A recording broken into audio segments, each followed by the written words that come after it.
আসসালামু আলাইকুম রহমতুল্লাহ। বাফুফে জানাইছে আজকে রবিবার কোচের নাম ঘোষণা করবে। আজকে কোচ নেওয়ার শেষ ডেট। কোচ কাকে নিছে বাফু আজকে জানাবে। বাফুফের উদ্দেশ্যে বলতে চাই, তাবিদ আওয়ালের উদ্দেশ্যে, বাংলাদেশে 20 কোটি মানুষ, 20 কোটি তো 5 কোটি মানুষ তো ফুটবল পছন্দ করে, অথবা 2 কোটি মানুষ ফুটবল পছন্দ করে। যদি 1 টাকা করে দেয়, এই 2 কোটি মানুষ 2 কোটি টাকা হইবে। একটা কোচের বেতন কত হইতে পারে, হ্যাঁ? মানুষ বাংলাদেশের মানুষ চায় তার ফুটবল ক্রিকেট দেশে যেতে সকল কিছু ভালো থাকুক। সারা সিন্ডিকেটের কারণে ফুটবল ক্রিকেট দেশটা ধ্বংস হয়ে যেতে থাকে।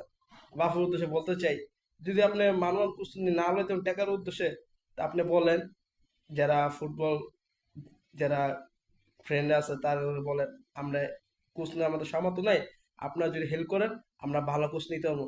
আর ওই যে হ্যাবরিয়া ক্যাবরিয়া নেই সিন্ডিকেট কোচ লিস না, আর যে শালার সিন্ডিকেট আছে তাদের উদ্দেশ্যে বলতে চাই, ফুটবল ও ক্রিকেট যারা সিন্ডিকেট করে তাদের উদ্দেশ্যে বলতে চাই, দেশ বাঁচাও, ক্রিকেট ফুটবল বাঁচাও, সিন্ডিকেট করিস না। এটা শেষ আছে, সুর আছে ইনশাল্লাহ।